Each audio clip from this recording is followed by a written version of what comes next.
Hari ikintu cyateje abantu urujijo, ikintu cya Riziki. Riziki ni umuhanuzi, ni umukozi w'Imana wahanuye ibintu bigasohora. Nituvuga ko hano ibintu twarabibonye bimwe, cyetse babandi bapinga ariko twebwe nk'abanyamwuka twarabibonye. Kibyo hano byagize ute? Byasohoye. Hari abatashobora kuba babyumva. Riziki narebe iki kiganiro, ibi ngibi nge nibyo mwuka Imana yanyeretse. Riziki Chantal nuko we nubwo ari guca mu bintu nka biriya, ari guca mu bintu bikomeye. Noneho Riziki kubera ko hari abantu bishyuye kugira ngo Riziki bamutesha agaciro k'ibyo avuga aba yabipanze cyangwa se yamanje kubyandika, ariko siko kuri sibyo. Nanabwira aba bantu ngo bihane, nibatihana inkoni y'Uwiteka izabakubita. Ako kantu gasubiramo neza. Hari abantu bashaka gucecekesha Riziki Chantal. Riziki Chantal nta muntu uzagira gute amuhagarika. Gusa icyo namubwira, hari ibintu agiye gucamo, hari imijugujugu igiye kuba. Ubu ngubu ni ibintu bigipfupfunyuka. Ubu ngubu Brazil kirari gukora ntabwo akiza aho Imana imutabare imurengere. Ari gukora amahano, ari gukora amakosa akomeye, ari gukora amahano n'amakosa akomeye. Wibuke ko kiganiro twakoze ubushize twavuze ngo niwe tuze kumusengera. Rero n'aba bantu bari gutuka abakozi b'Imana ngo baraguye, ntago bakagombye kubatuka. Navuze ngo nta mubyeyi useka undi mubyeyi ngo yabyaye umwana wagize gute wapfuye, cyangwa ngo mubyeyi aseka undi mubyeyi ngo yabyaye umwana ufite iki ubumuga, ntago yakagombye kumuseka. Twese turi mu rugendo rimwe. Navuze ngo nta musirikare useka undi musirikare ngo bamurashije ku rugamba. Oya, President ntago yakagombye guseka nanga se kuvuga ngo ngari gusenya ngo abakozi b'Imana ngo baseke, ngari gusenya umurimo w'umwijima. Umurimo w'umwijima icyo usenyesha niki? Na amasengesho ntago ari amagambo. Gusenya imirimo y'umwijima ntago ari ukuza ugafata nuzo ukamutocaringa nanga ugafata uyu nguyu ugafata uyu nguyu. Oya, uravuga ati uko dusengera nyirakanaka, izi mbaraga z'umwijima akoresha Imana imuha umutima n'imbaraga. Urugamba turwana David ntago ari urw'umubiri, ni urw'amasengesho. Uraza President ariko gukora gutya ariko umusozi hejuru yazamutse cyangwa ari mu kanisa. David nge naje ahangaha ejo nabizamukiye umusozi, ndatega yanjye ndagenda ndazamuka bingoye ngira gute ndasenga kugira ngo nza ahangaha ntanga ubutumwa, ntanga izi message. Ni by'agaciro gakomeye kuditamano kuri Guhanarike Plus. Amahoro y'Imana akomeze kubana namwe. Njyewe nitwa David, ninjye mugiye kora muri kiganiro nkanakiyobora, ariko nanone kuri kamera za Guhanarike Plus turahafite umuntu w'Imana, umukozi w'Imana, umuhanuzi w'Imana, umwana w'Imana. Ikiruta byose akunda Imana n'abantu, yitwa Innocent Rungano. Aho tugiye kugana ku bintu bigiye bitandukanye ku murimo w'Imana, ariko byose bikaba ari ukubaka umurimo wayo. Hanyuma turagana ku bintu byinshi bigiye bikomeye. Muzi neza ko yo nahuye nawe tugiye kugana ku kintu gikomeye. Nkuko maze iminsi mbibabwira, ni turebe twumva ariko tunige. Byababaje gukurikira kino kiganiro ariko ukagenda nta kintu ukuyemo. Hanyuma rero icyo busabwa ni kimwe, nuko wakumva ukanareba Innocent nibyo, ukumva ijwi ryanjye nibyo, ariko nanone ukagira akantu kisoma gato kagufasha mu rugendo rwa Innocent, kuko Innocent iri kudukubita itatubabariye. Iyi si irimo ibibazo byinshi, ariko n'umuririmbyi yabivuze neza ngo hano mu isi wacu nta mahoro twahabonera, ahubwo hari iwacu dusigira ute dusiganirwa. Hanyuma ku bantu dufatanyije n'urugendo rwo kwerekeza mu ijuru, icyo nakubwira ni kimwe, byose bari kubaka umurimo w'Imana, bari kubaka umurimo w'Imana kugira ngo ibyo abantu babona nk'urujijo biveho urujijo. Turi kumwe n'umukozi w'Imana Innocent. Innocent, umeze ute? Meze neza cyane. Ndakwakiriye rwose. Urakoze kujya David. Banza dushyira imbere y'Imana kugira ngo utangire ikiganiro cyacu twiragije Imana, kuko ngiye mvuga amagambo menshi maze kwiragiza Imana. Ni karibu. Yego, reka dusenga Imana. Mana, mu izina rya Yesu Kristo wa Nazareti. Amen. Uri Imana muri byose. Turagushimiye ko wemeye ko tuza kwicara hano. Shimwe ko waduhaye imbaraga. Shimwe ko wemeye ko tuvuga. Tabishatse ntitwavuga. Mu izina rya Yesu, umuntu wese uratangira yumva ikiganiro agisoza, yumva ubutumwa bwiza umuha umugisha. Natwe tugiye kuvuga uko zikara ku munwa wivugire. Mu izina ryawe Kristo turasenze kugira ngo umuntu wese umubohore. Uri Imana muri byose. Mana twishimye, Mana turi mu bibazo, Mana dukunzwe, Mana tudakunzwe. Atopi elasi velantome enema la latosadre la honda kia binimanda imla hain novila do shaim na hai telasi lebo shaim na hiya huniba. Amen. Amen. Hanyuma nongeye kugwikaze n'akarabano kuri Guhanarike Plus. Nkuko musanzwe mumenyereye cyane, reka banze ntanga amatangazo. Hanyuma ku bantu bifuza gusengana n'umukozi w'Imana, cyane ko Imana iri kugenda imukoresha imirimo n'ibitangaza muri iyi minsi, turaza kumubwira mu kiganiro turi kugisoza, tumubwire adusigire nimero ye. Ku bantu babimenyereye hano kuri Konake Plus, ngiye nkunda abahanuzi, nkunda abantu bari mu ijambo ry'Imana, abantu bavuga Imana neza. Rero bivuze ngo umukozi w'Imana wese mba natumiye hano, uko uzamubona wese nibanga nkwibiye, iyo dusoje gukora ikiganiro ndamubwiye akatubwira nimero yiwe kugira ngo abadukurikiye bazamubone mu buryo bworoshye. Icya kabiri muba mugomba gukora nuko tugomba gukora subscribe kugira ngo tukomeze tube umuryango mugari, kandi nawe ukoze subscribe ibiganiro tugenda dutambutsa, niba ugenda kundi ibiganiro tugenda tukugezaho, iyo ukoze subscribe ibiganiro bikugeraho uri uwa mbere, cyangwa se ukabikurikirana ku gihe, iyo tukibishyaho ukahita ubibona. Ikindi niyo ubonye ikiganiro cyakuryoheye cyane ariko ufite inshuti yawe ukunda, urayikisangiza rwose ukamusharinga icyo kiganiro nawe akacyumva, kuko bino biganiro dukora ni ibiganiro umuntu asangiza abantu bishutiye. Itangazo rya gatatu ni ryo kujwi ry'amahoro kwa Innocent Ntungano. Abo kujwi ry'amahoro mumeze mute? Tumeze neza, turashima Imana. Kandi abantu bari kwitabira gukurikira ijambo ry'Imana Innocent, ko mbona muri iyi minsi bikomeye. Yego, bari kwitabira ijambo ry'Imana kandi Imana bamugisha. Yego. Hanyuma rero kugira ngo mujye mubona umukozi w'Imana neza Innocent, nuko mwajya ku ijwi ry'amahoro mukakora subscribe, ariko none mugakurikira ijambo ry'Imana agenda atambutsaho ibiganiro bigiye bitandukanye, inyigisho afite zigiye zitandukanye, ubuhanuzi bugiye butandukanye. Bivuze ngo ibyo bintu wabikurikije, nizera ko Imana twese yaduhana iki umugisha. Innocent ndakwakiriye cyane. Urakoze kunyakira cyane. Umuntu wafashe Bibiliya neza rwose, witeguye gusoma ijambo ry'Imana, naho ari busome yahateguye. Yego, mba nagize. Yahateguye, ariko nkunda kuntu ubukijwe Innocent, urakijijwe pe. Imana igidufasha. Ababibona gutyo bavuga ngo uyu ni umuntu utangiye kwiga kubwiriza, ariko abantu bamumenyereye niko Innocent yibereye, afite agakiza kenshi. Afite agakiza kenshi. Imana igidufasha. Uyu mujene cyangwa se uyu musore ari mu basore bamwe natangira ubuhamya bagiye basengera abantu, imirimo y'Imana ikigaragaza, itangaza by'Imana bikigaragaza, ari mu bantu bagiye bahanura ibintu bigasohora. Burandi mukabona umuntu nkunze kumutumira cyane, mutekeze ko umuntu aba ari umuntu woroshye, aba ari umuntu udasanzwe mu buzima. Nanjye mba namurebye nkamukunda. Abantu bagiye bambaza ate niwe mukozi w'Imana wishimira, cyangwa se ukunda cyane, cyangwa se ubona ari mu mwuka w'Imana. Iyo murebye mwebwe niba usanzwe nkurikira, uyu urebye nabaye bakozi b'Imana nkunda gutumira. Kuko kino gisubizo ni igisubizo cyoroshye. Wowe urebye wowe dukurikiye, ubona nabaye bakozi b'Imana nkunda gutumira.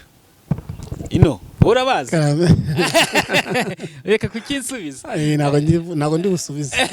Imana yagusubije kera cyane. Hanyuma umeze ute Innocent? Akenshi tuganira mu bihe by'amasengesho, mu masengesho. Yego. Umeze ute? Mumeze neza, ndashima Imana. Kandi ndashima Uwiteka ko akomeje kumpa imbaraga. zo gukomeza gusenga, zo gukomeza kwizira no gusenga. Nanjye ndakataje. Ejo nari nagiye kwinginga Imana gusenga. Ndashimana ko yabanye nanjye. Niyo mpamvu magingo anga naje hano kugira ngo tuze kuvuga ku butumwa bwiza. Yego. Uyu munsi urahangaha. Hanyuma muri yaka y'amasezerano abantu bagiye bandika amasezerano yabo bari kugenda basubizwa na yawe. Barimo barasubizwa, nanjye yanjye ari gusubizwa. Kandi dushima Imana ko igivuga ibyo ishoboye gukora. Yego, ibyivuze byose irabikora. Ariko Innocent ko nagiye ntanga amatangazo menshi, kano kantu ntitwakibutsa abantu. Ku bantu bagiye bahanurirwa babibaye byiza, si mwagenda mufataga kaye. Innocent yabitubwiye mu gihe cyatambutse, n'uyu munsi turi konga kubyibutsa. Ntimwagenda mwandika amasezerano Imana yagiye babwiye kizabakorera, byagenda risubizwa ukavivura. Ubundi nibyo biba byiza. Buriya iyo Imana ivuganye nawe kugira ngo utazibagirwa, kuva njye ngitangira kwegera ku musaraba nzira gakiza, njye navukiye muri ADPR, ariko Imana igitangira kuvugana nanjye mu buryo bw'ubuhanuzi, njye naranditse. Waranditse wowe? Mfite ikayi maze imyaka. Awagiye uvivura? Ngenda mvivura.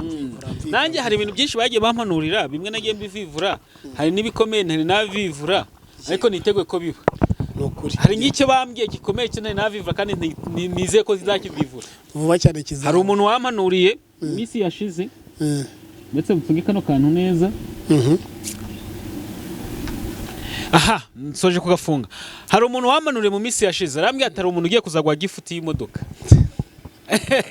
Bivuze iyo zaba ari gift y'imodoka bitewe n'umurimo nkora, uburyo mvuga ijambo ry'Imana cyangwa se uburyo nkunda ijambo ry'Imana. Anambwiye ati uburyo uvuga ikiganiro ukagitangiza isengesho ukagisoza n'isengesho, ibyo Imana ngo yabirebyeho, kandi umuntu ntabwo yaranze pe.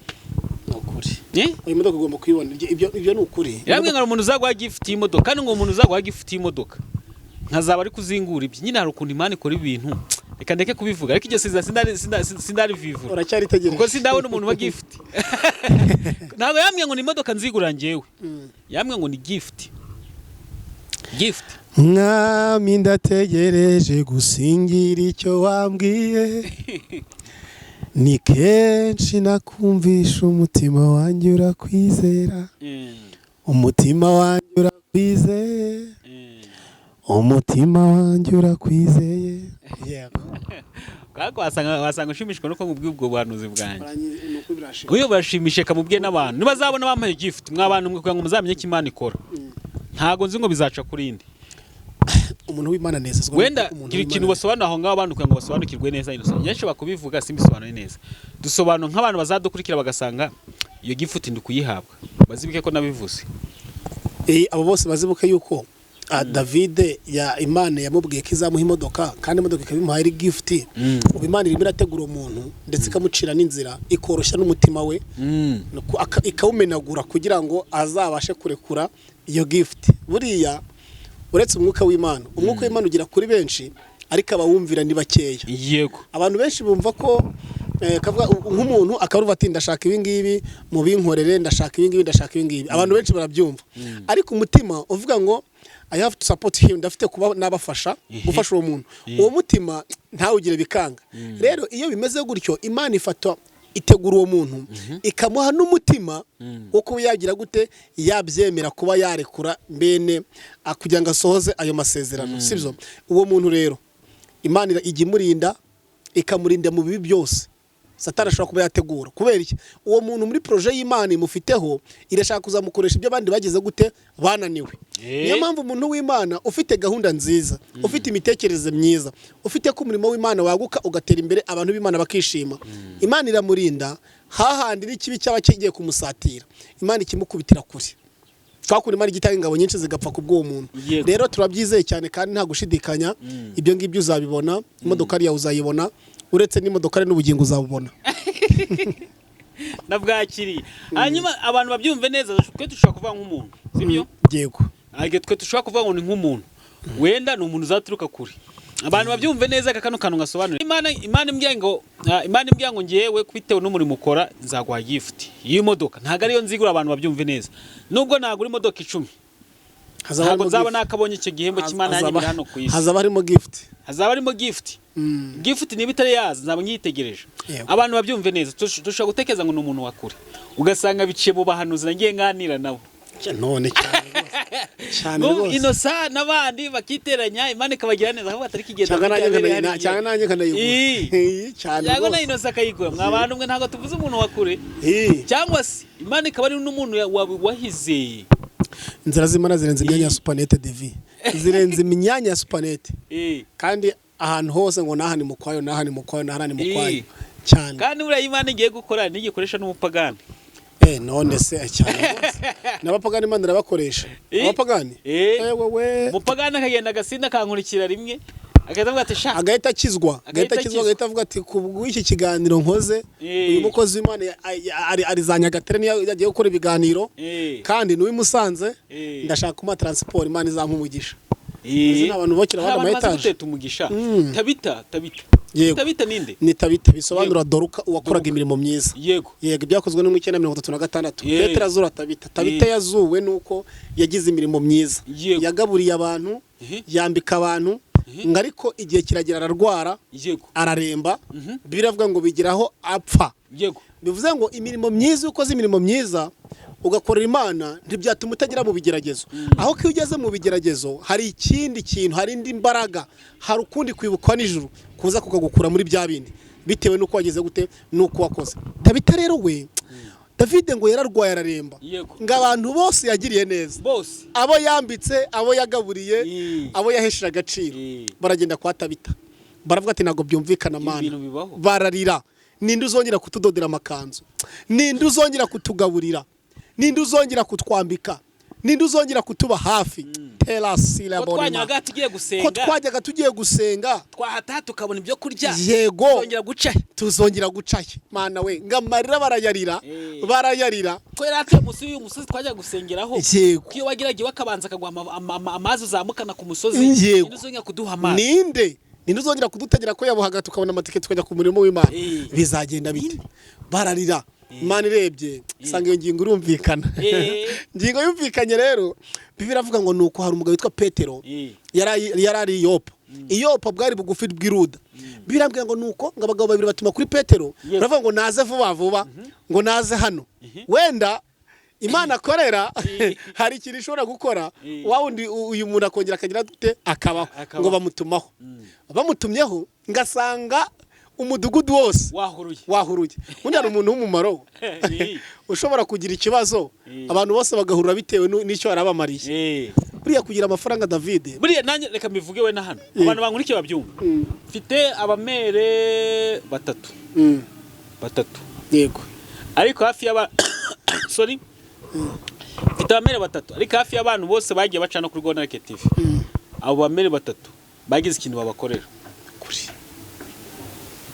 nyine abo bamere umuntu nacishaga no mu muhanuzi muri akavuga ati umukozi w'Imana yavuze Imana neza nta muntu w'Imana ugomba kuvuga ijambo ry'Imana ntabona amazi akahita mukubita nk'umusenkana hari abantu bura kenshi bajya bavuga ngo iyo ntacuma ari Imana ikwica vuba cyangwa atakirenga ngo musengere abantu bameze gutyo undi hari abantu baba bameze nk'abagura isengesho iryo sengesho ntiryakora abantu bameze nk'abagura isengesho bamara kugura isengesho ngo ngaho rero akira amafaranga nawe sengera uwo ni umutwaro ni ibibembe mwabahanuzi mwe ntimuzemere ibyo ni ibibembe baba bari kubahereza ariko umunsi umuntu azavuga ati nkozweho ndumva bigomba kugenda gutya nuko tabita rero bisobanura dore ko yakoraga imirimo myiza ngo bazanye uwo Petero ngaraza ngahageze asanga bari kurira bagize gute Imana ngarangije ngahagarara imbere ngo baramukarabya wamaze kumwambura ubusa mujyanye mu cyumba cyo hejuru ngo abantu bose bari bamushungeye bahari ngo Petero aje ngarabaheza bose ngabigizayo ngarangije ngarahagarara ngarapfukama mu gupfukama nko gupfukama asaba Imana ngo mbese Imana ibura byemeye ko mbikora Imana mu butwari mu bubasha bwo kongera kumuzura ngo wundi baririraga biravuga ngo amufata akaboko avuga ngo Tabita byuka ngo uwo mwanya arabyuka ngaranga baraho bose ngamubahereza ari muzima ngabaraho bose bizera umwami Yesu nukureka nkubwire hari ibintu byacu byapfuye byazambaguritse nawe dukurikiranya ari ibyawe byapfuye Uwiteka hari abahanuzi agiye gutuma hari abantu b'Imana agiye gutuma baze muri ibyo byawe byongere bizima kugira neza ntako bisa David no kwizera Imana hanyuma ku bantu badukurikiye maze iminsi ni kwivuga ijambo na n'ubureka nongende ivuge nimushake muzandamirwa ariko nzabivuga tu bivuze ati mwe tugomba kureba tukareba Innocent tukareba ko nasokoje umusatsi nibyo tukareba igikara cya Innocent nibyo tukareba ko yambaye isaha nibyo ko yambaye neza niba yafunze n'ibipesi neza Innocent isa bifunga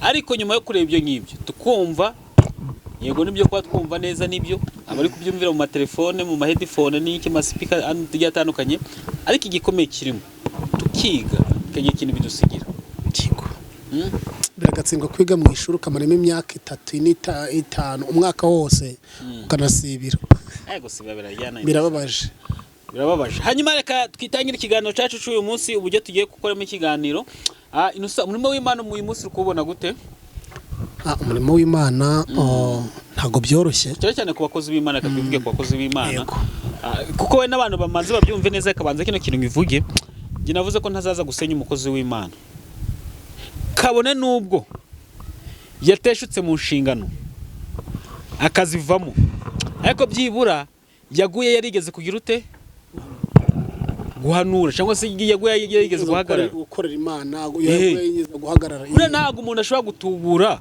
atazi kuvuga ijambo ry'Imana ntibishoboka umuntu wagutubura neza Innocent aramutse abaye umutubuzi yagutubura neza ko akazi kuvuga ijambo ry'Imana norogera atangaga ako Innocent ibyo bintu ntago bimuriho pe abantu batanyumva neza banyumve neza Innocent tugende ku bakozi b'Imana ukwibona umurimo w'uyu munsi izina ry'Imana ryo gutuka mu bapagani bitewe na bamwe mu bikoresho by'Imana. Ariko nubwo bimeze gutyo nabo ni abantu Imana yaremye bashobora guhinduka no kugirirwa neza n'imbabazi z'Imana zikabazaho. Kuba umuntu yaba uyu munsi yaba ari umunyabyaha yarasengaga ntibivuze ko ari uwo guta, ari uwo kujugunwa. Kenshi abantu bajya babikoresha ngo Yesu bamujyaniye uriya mudamu wari bafashe asambana kuri byango n'amaso y'Imana. Mu Bayuda kera iyo babonaga umugore uri gukora ibyaha by'ubusambanyi baramukubitaga bakamwica bakamutera amabuye, ariko umugabo bakamureka akigendera. Urumva byari ibintu bibabaje. Ngo ariko noneho ngo Yesu ahageze ngo bafata umwe muri abo bagore bari bamaze gusambana babafasha barakura umugabo arigendera, hanyuma bafata uwo mugore amushira Yesu, buri wese yiteguye amabuye yo kumutera. Bibiliya mbwira ngo nuko Yesu arangije aramufata baramumushiriza, arangije kumufata baramwohereza ngo hanyuma Yesu yandika hasi akazajya hamagara umwe ngo naze hano, buri wese akareba ibye. Yesu uko yandikaga hasi yanditse hasi inyuguti, mu kuzandika hasi abwira umwe ati ngwino hano, araza ati soma hano, asoma ibyaha bye byose yiriwe akora uwo munsi, agira isoni zo gutera ibuye wa wundi, kuko nawe ibyo yari yakoze byose yaraje asanga Yesu yabyanditse, ahita asubirayo n'isoni. Ahamagara wa kabiri aje, Yesu ni umuhanga, za nyuguti zirahinduka, nawe ahita haza ibye. Bivuze ngo umuntu kuba yaguye, kuba umuntu ari gukora ibyaha, icyambere habaho, kandi iyo umuntu wenda ari gukora ibyaha ntago abakiyoborwa na Mwuka Wera. Mwuka Wera baragiye abayiyobora we ubwe, niyo mpamvu bakora ibye n'ibyo atekereje n'ibyo yumva. Nk'uwo rero cyangwa nk'abo ngabo, icyo twe dukora muri rusange, hari abandi bahanuzi bahari hirya hino 7,000 bitarapfukamira Bali birahari. Icyo dukora turasenga tukavuga ngo Mana tabara, nabo bari abantu bawe, bari ibikoresho byawe, barerekwaga, barahanuraga. Ngo Yesu ageze kurongura avuga ati rero abantu bose bagiye kumutera amabuye, aravuga ati genda ntuzongere gukora icyaha ukundi, ibyaha byawe ugeze gute urabibabariwe. Iki gihe rero turimo ntago ari cyo gutera abantu amabuye, oya, kuko twese turi abanyabyaha. Ariko riki ijambo ry'Imana rivuga, ijambo ry'Imana rirambwira ngo mukomeze abatenteburitse. Yego. Hanyuma umwuko kubakomeza rero harimo kutabirukankana no kutabahutaza, ahako harimo kubagira inama. Yego. Icyo akora Bibiliya nanone rikivuga, iravuga ngo Bibiliya ivuga ngo umwana wo kurimbuka n'umwana w'iki w'ubugingo.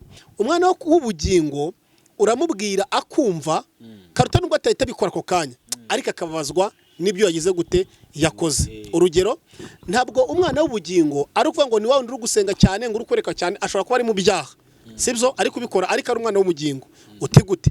Icyambere, nubwo ari gukora ibyo byaha ariko ari kubabazwa nabyo akabura imbaraga, uwo rero akenewe support, akenewe ubufasha bw'amasengesho yacu tugomba gusenga.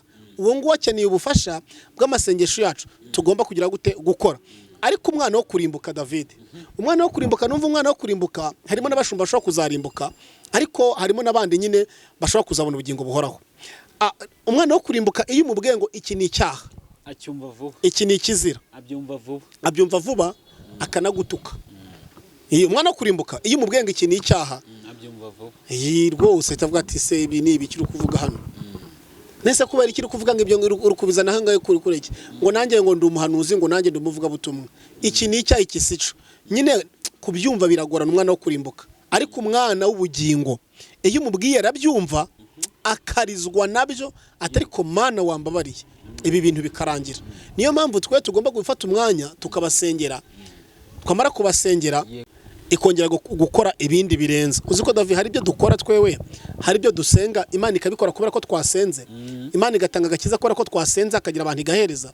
Nk'ubu ngubu ndi kubabazwa no kuvuga ngo Mana umurimo wawe k'abakozi b'Imana, abahanuza, bavuga butumwa n'abakristo muri rusange, kandi twe twugarijwe n'abadayimoni n'imyuka mibi zirimo kutuzambaguza. Ongera imbaraga usubiza imbaraga mu bugingo. Abacitse intege kubw'ibihe runaka, hari n'abandi babona ibihe basengaga imbaraga zababana nkeya, bakaja gushaka izindi imbaraga kugira ngo baze gukomeza muri wa murongo. Nyine nko kwa umuntu aba afite impano akishiramo ibishogoshogo, agashiramo ibyatsi, agashiramo ibiki byose.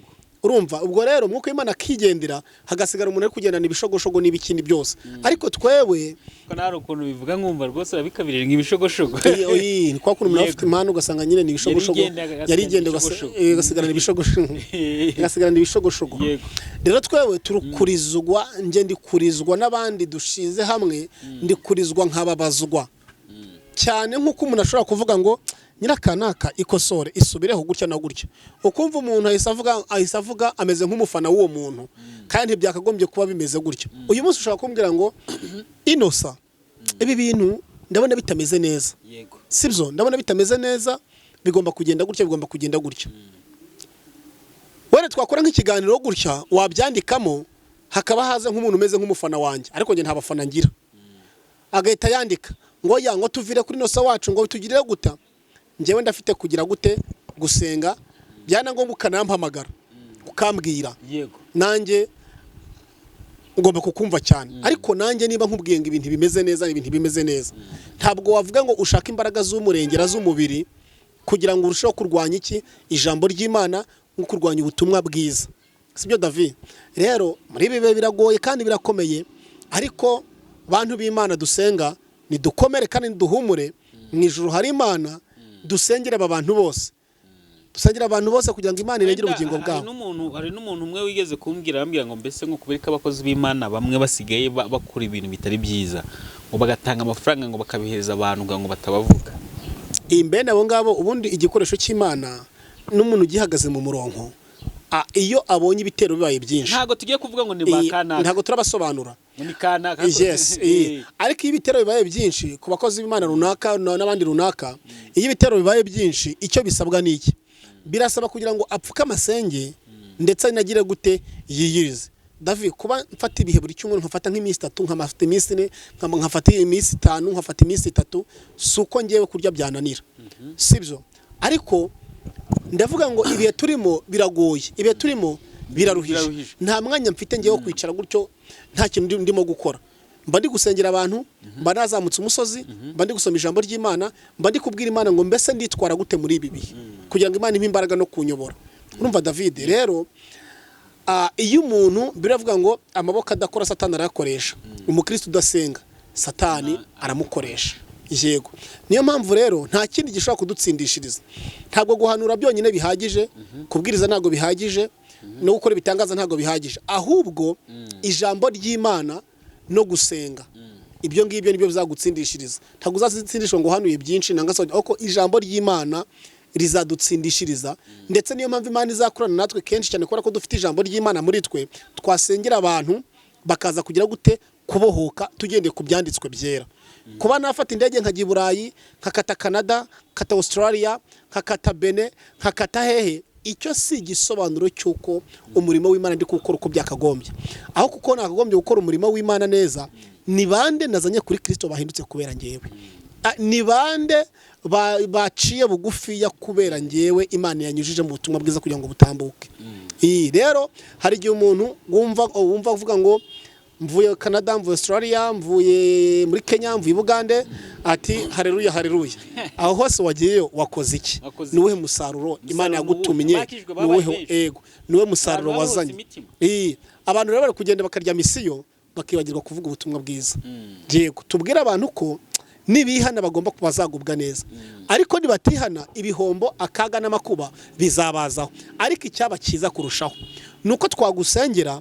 ariko ufite umutima wo kugira gute wo kwihana no guhinduka hari abantu nasengeye ejo bundi yego ndabasengera maze kubasengera ndababwira ati rero dore ugiye kubona ibi ngibi ariko kuba ugiye kubibona suko ukiranuka iyi Mana ibigukorera uri gukora ibyaha uyizere uyikorere uhinduke ntuzongere kwihemukira uve mu bizaha uyizere uyikorere ntuzongere kujya gute kuyihemukira niba kwituye ibyiza wowe uyitura ibibi wagerageza niburi numva David kandi pe naramusengeye ndaraza ndamusengera abandi baje ari babiri kandi ibyo nabasengeye barabibonye barampamga ati mukozi Imana iguhereza umugisha Imana ikugirire neza warakoze hanyuma Innocent reka twite ku iki kintu kuko nashaka kukurekura kare n'abandi tukabarekura kare tuvuze ku bakozi b'Imana bamwe uko twagiye tubavuga ngiye nta gusenya umurimo w'Imana kuzandangwaho ahubwo ngiye nzaza mbwiye abantu ati dusenye ejo bundi nibwo nabonye ikiganiro cya Brazil kuvuga ngo bari gusenya imirimo y'umwijima kuza agasebya umukozi w'Imana Imana yagiye ikoresha imirimo n'ibitangaza yego nibyo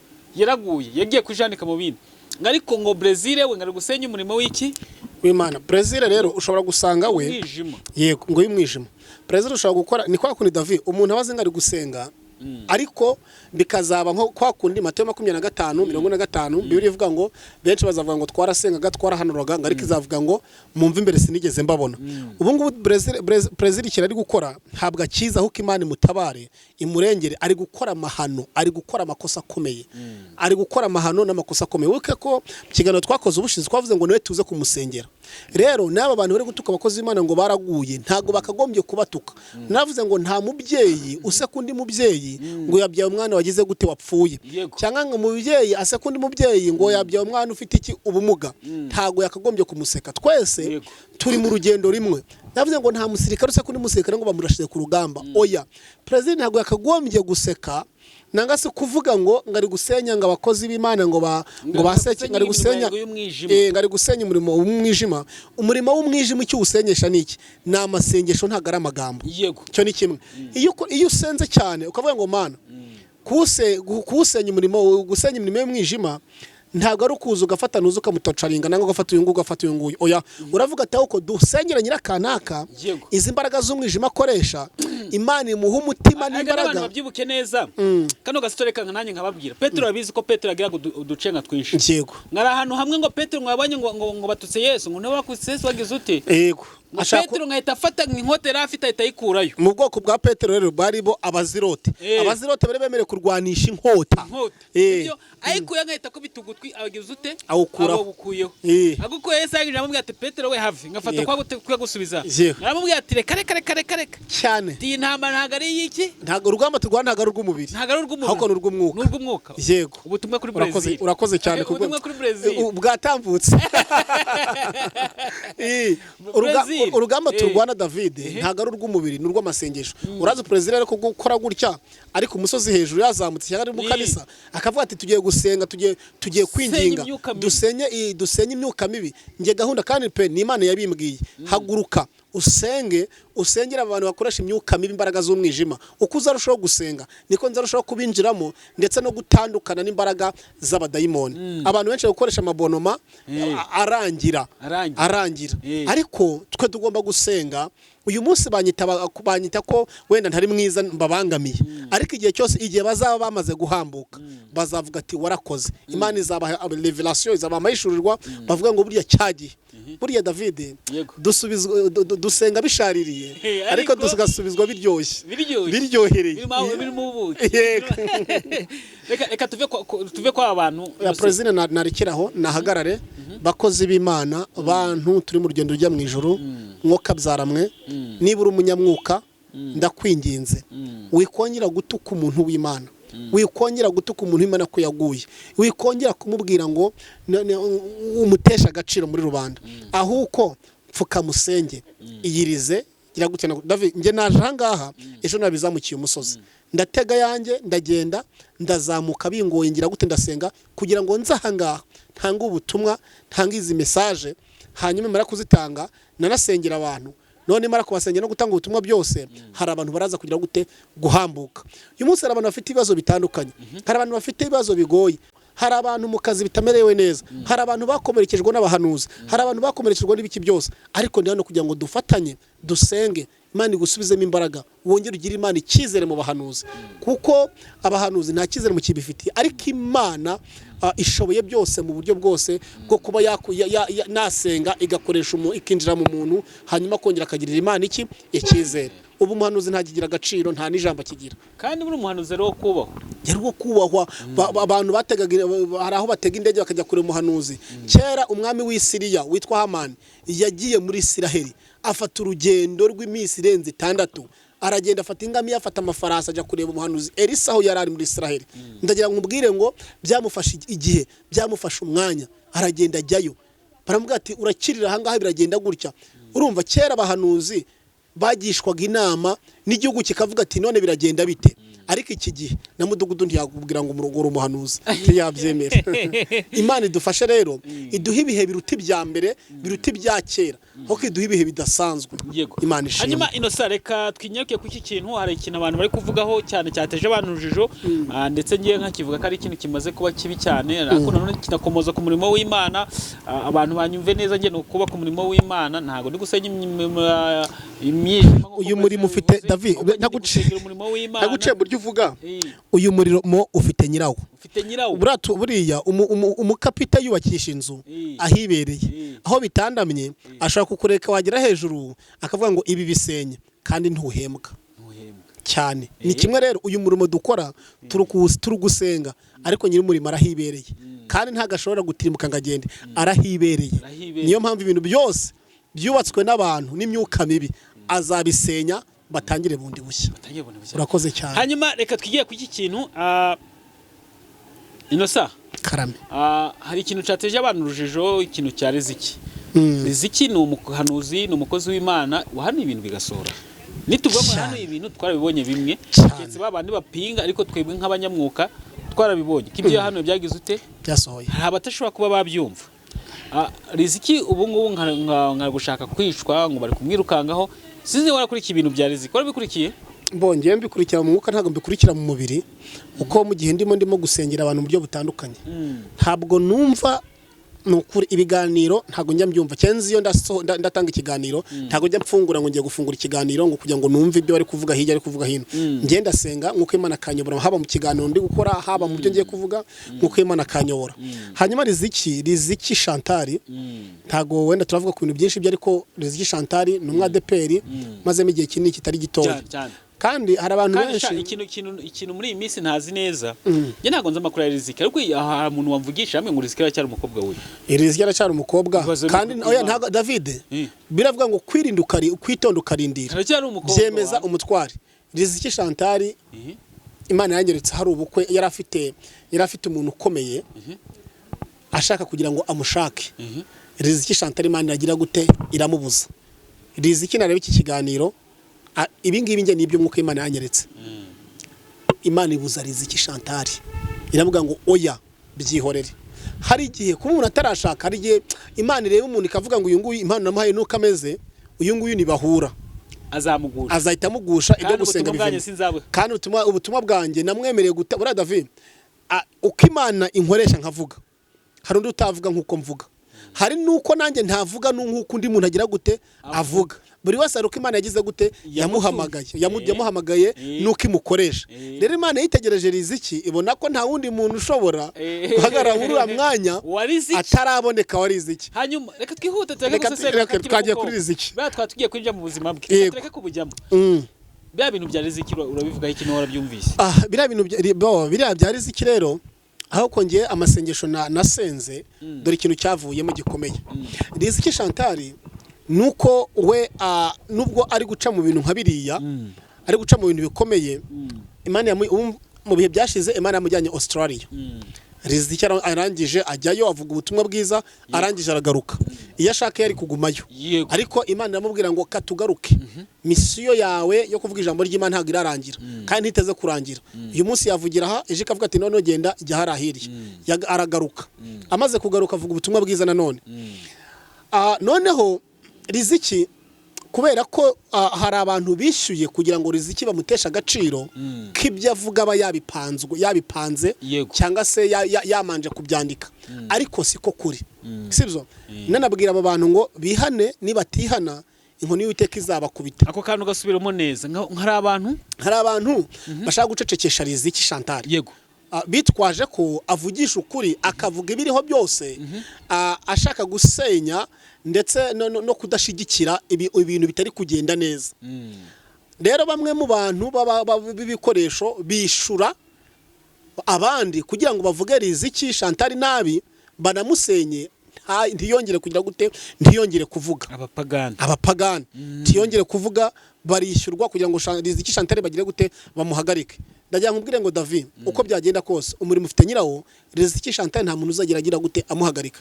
Gusa icyo namubwira, hari ibintu agiye gucamo, hari imijugujugu igiye kuba, ubu ngubu ni ibintu bigipfupfunyuka, hari imijugujugu ikomeye agiye gucamo, ariko iyo mijugujugu izavamo n'ikintu gikomeye mu buryo agiye mu mubiri umutima wababara bikomeye biteye ubwoba, ariko mu mwuka azambarirwamo imbaraga, icyubahiro cyo kizatumbagira, ariko abantu bazaba bihishe inyuma ya biriya byo kugira ngo bamucecekeshe imbaraga z'umwijima bazagira ibyago bikomeye n'akaga n'agahinda ku buzima bwabo, ariko we azabisohokamo, agiye guca mu kintu navuga ngo ni nk'umworera, nko muri tano runaka, ni nko mu mwobo runaka agiye guca, ariko Yesu azabana nawe, azasohokanamo nawe, kandi bimara kurangira Riziki Chantal uzumva ko ubukwe bukomeye budasanzwe, kandi nibirangira Riziki Chantal uzamubona agiye i Burayi.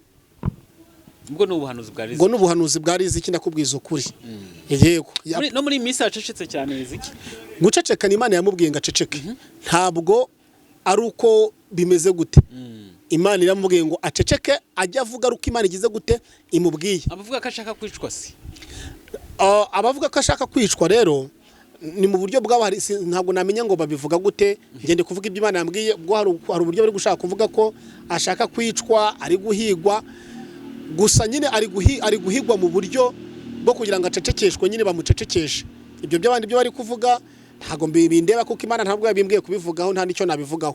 Gusa ngene message ndigoreza iki Riziki Chantal kwicwaho ntago ari uwo kwicwa, kugira ngo Imana ifite inyungu cyane kuruta ibyo abantu bose bari kugira gute kuvuga, gusa bamuvugaho. Riziki Chantal ni umukozi w'Imana. Riziki Chantal Imana iramuzi, nubwo bamurwanya ntibazamushobora, kandi ikindi Imana iri kumwe nawe, gusa tumusengere kugira ngo urwo rugamba azarurwane, azaruneshe, kuko hatabaye imbaraga z'Imana yananirwa nk'abandi bose. Samson yari umunaziri, ariko kubera ko yabuze amaboko amuba hafi cyane yaratsinzwe, yisanze mu maboko ya Delila, ubundi birangira za mbaraga ze zagiye. Rero muri uru rugendo turimo nta muhanga ubaho, nta munyembaraga ubaho, uretse gusenga buri kanya, none tukagira gute tugatizanya amasengesho, tugahamagara nka bati David nsengera, nkabwira undi muntu nsengera, nanjye nkagusengera, sengera nabonye bitameze neza, ndagusengera nawe ukagira gute ukansengera. Nabonye ibintu byinshi David, nabonye ibintu byinshi. Amasengesho nayabonye ameze nk'ibicuruzwa abantu bajyana hehe ku isoko. Nta muntu ugitanga isengesho ry'ubuntu, ahubwo byabaye nk'ibicuruzwa abantu bajyana ku isoko. Ariko nagiye kubona mbona cyantangaje, kinira gahinda, abantu bamaze kugura mu masengesho bose nk'ibicuruzwa bigiye ku isoko. Byagezeho bibabera ibyo bintu baguze nk'amasengesho bibabera inda, ibindi bibabera ibimonyo, ibindi bibabera iki intozi. Ibyo byara amasengesho babera inda, ibimonyo n'intozi. Urumva baguze ibitagurika, isengesho ntibarigura, ko nk'uko Imana yambwiye ngo ntangariza abantu ngo isengesho ntibarigura, isengesho ntiryishurwa. Uzabigura rero azabaguza inda, azabaguza ibimonyo, azabaguza ibiryanye, azabaguza ibintu bikomeye bibi cyane, kandi bizamugiraho iki ingaruka. Rero ubwo butumwa abantu mu bwakire, kandi abasenga twe dusenga muri rusange dusaba imbaraga, kuko tugeze ahaterera, kandi ahaterera hazazamurwa n'umuntu wasenze Imana, kuko aka gasozi ni agasongero. Uhagaze hejuru aka gasongero, nuzagira hejuru kumwishu akarangara, azahananduka, azameneka, azapfa. Bivuze ngo nababandi bavuga ngo ibisubizo byacu twarabyakiriye, ibisubizo byacu tubirimo neza, ibisubizo byacu twabyakiriye, aho wita ibisubizo uba maso utahapfira. Satani akagukoresha akakwereka ko wagezeyo, aho ngaho ukaburira ubuzima, ukahapfira, kandi ugifite iki teleba demanda vilasia bonimala hando, kandi ugifite urugendo rukomeje. Hari akantu kitwa pause. Pause ni uguhagarara ahantu hamwe, ukongera ugakanda ugapozura, ugakomeza ukagenda. Rero ikimana ishaka, niba uri muri pause y'agahenge, ibintu bikaba biri kwemera, bari kugukunda, bari kukubaha, ntibivuze ngo wagezeyo, ahubwo hasigaye niho harehare, niho hakomeye. Yego. Hanyuma Innocent turagushimiye cyane kubwo kudusesengura tuno tuntu dukeya, ariko nanone abantu bazi neza ko nkunda ijambo ry'Imana. Jewe ntago nakora ikiganiro kitarimo ijambo ry'Imana. Uzankunda zankune, uzanyanga zagenda. Yego. Nibura tugiye gufata iminota mike nk'ibiri 3. n'iminota ibiri gutyo twiva ijambo ry'Imana twisomera Bibiliya abankurikiye abankunde abaga bagenda bitandukanye na babandi bamwe baza kuvuga ngo gusenya imirimo y'umwijima ariko ntago bagitambutsa ijambo ry'Imana abankunda ariko iki nabashishikaza nuko mwakunda hano kuko hano niho hantu honyine dusigaje ijambo ry'Imana. Yego ni karibu none gumugisha Dafi. Reka dusome muri Yona ibice 4 turagera kuri 6 ndasoma nihuse. Bibiliya iravuga ngo Yona arakazwa nuko Imana ibabariye Nineve. Biravuze ngo ariko ibyo bibabaza Yona cyane ararakara asenga Uwiteka ati Uwiteka si icyo navuga nkiri wacu nicyo cyantumye shobora kungira mpungira itarushishi kuko namenye ko uri Imana igira ubuntu n'imbabazi itinda kurakara ifite kugira neza kwinshi kandi yifuza kugira nabi. None rero Uwiteka ndakwinginze unyice kuko gupfa bindutira kubaho. Uwiteka aramubaza ati ubwo urakaye ubwo ukoze neza. Nuko Yona asohoka mu murwa yicara iruhande rwawo aherekeye iburasirazuba abariho aca ingando ayicaranamo ari mu gicucu ategereza kureba uko umurwa uzamera. Uwiteka Imana itegeka uruyuzi ruruma aho Yona yari ari ngo rumutwikire rumubere igicucu ku mutwe rumukize umubabaro yari afite. Maze Yona ararunezererwa cyane. Bukeye bwaho Imana itegeka inanda irya urwo ruyuzi bucya rwarabye. Maze izuba rivuye Uwiteka ategeka umuyaga wotsa w'iburasirazuba ryica Yona mu mutwe bituma yiheba yisabira gupfa avuga ati gupfa bindutira kubaho. Uwiteka aramusubiza ati ukoze neza ubwo urakajwe nuko uruyuzi rwumye. Aramusubiza ati nkoze neza kurakora ndetse byatuma niyahura. Uwiteka aramubaza ati ubabajwe n'uruyuzi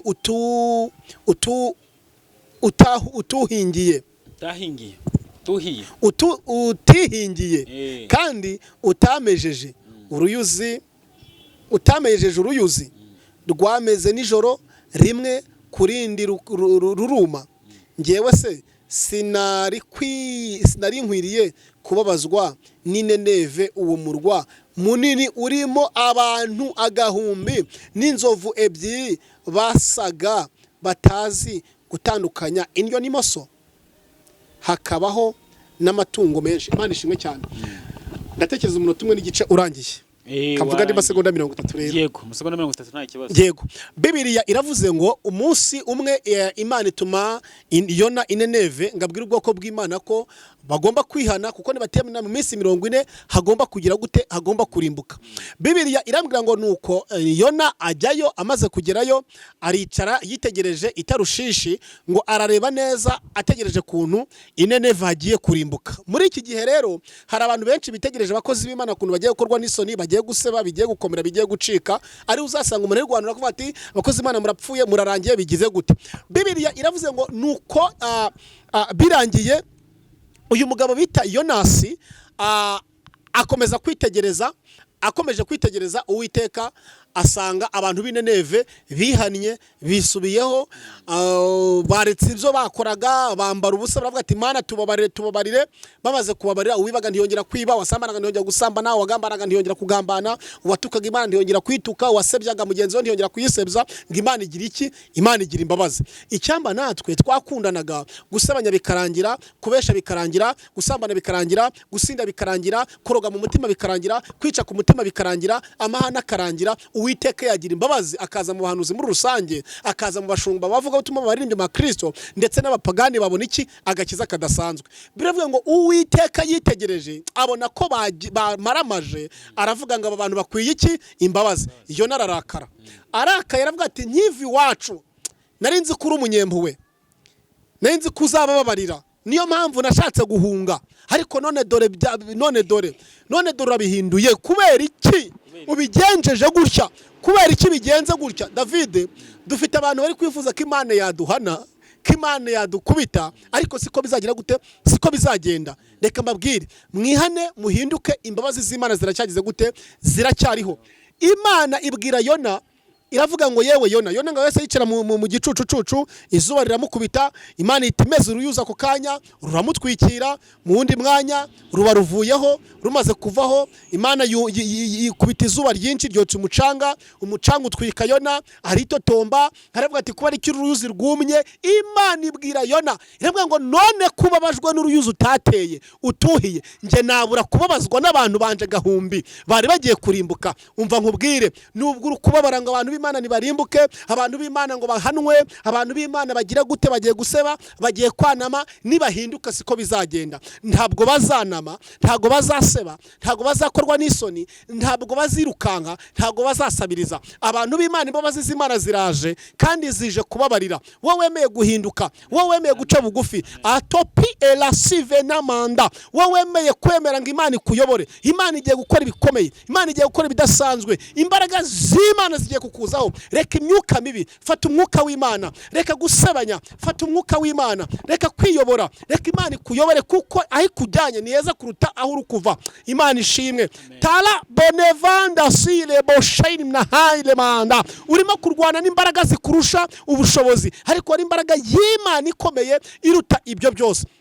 Uyu mwanya izi mbabazi z'Imana ugiye kuzakira, uzigendeshe neza, uzitware neza, uzikoreshe neza, zigiye kukugeza kure. Imana iguha umugisha, Imana yaze kwifuza ku mutima wawe. Izi mbabazi nizo zigiye kuguha urubyaro, zigiye kuguhereza akazi, zigiye kuguhereza umugore mwiza, zigiye kuguhereza umugabo mwiza, zigiye kuguhereza ibyangombwa, zigiye kuguhereza perime, ikiruta byose zigiye kuzatuma ubona n'ubugingo, zigiye gutuma ubona inshuti nziza z'umugisha. Uhumure ukomere, ntabwo Imana iraguta, nubwo uri mu byaha ntabwo Imana iraguta, uracyafite amahirwe yoko umwuka Imana yakugarukaho, ukongera ugasubira hehe mu murongo. Mu izina rya Yesu Kristo, aho uherereye hose n'ibyo uri gukora byose, niba warenganyaga ntihongere kurenganya, niba wafataga ibiguzi bipfuwe ntihongere kubifata, niba watukanaga ntihongere gutukana, niba wasambanaga ntihongere gusambana, niba wimaga ntihongere kwiba, niba wagambanaga ntihongere kugambana, niba wagiraga ubugome ntihongere kubugira. Imbabazi z'Imana ziri kumwe nawe, kandi twizere ko imbaraga y'Imana ishoboye. Niba wakoreshaga imyuka mibi ntihongere kuzikoresha, hari imbaraga z'Imana zikora ibikomeye, zigakora ibidasanzwe, zigahindura ibyanze guhinduka, zigakora ibyanze gukoreka. Imana iguha umugisha, Imana ikwishimire. Murakoze cyane gutega amatwi ijambo ry'Imana, kandi Uwiteka aguhe umutima wawe wose wifuza. Amen. Amen. Hanyuma ntatinze cyane kugira ngo mbarekure abantu mwadukurikiye, nabashimiye cyane kuba mwadukurikiye. Tugeze muri kakanya kese ko gufata nimero y'umukozi w'Imana akanasoza n'isengesho. Nimero yanjye ni 0788 25 40 788 25 40 agateranyo 250 788 25 40. Reka dusenge Imana. Mana, turagushimiye, wabanye natwe, usozanije natwe, hereza umugisha umuntu wese watangiye ikiganiro kandi akagisoje, kuba umuntu wese acizereyemo niyakire gukira mu buryo bwose butandukanye. Urakoze. Tobe lante vala shayin nahai tela dole batre de qui endomine manda la ville ho de shi la même prare mon yvon dimna shayin nahai ima la chante belato si bela shive nahai lotre de qui endomé navan dola shi mene ando vinidrar. Amen.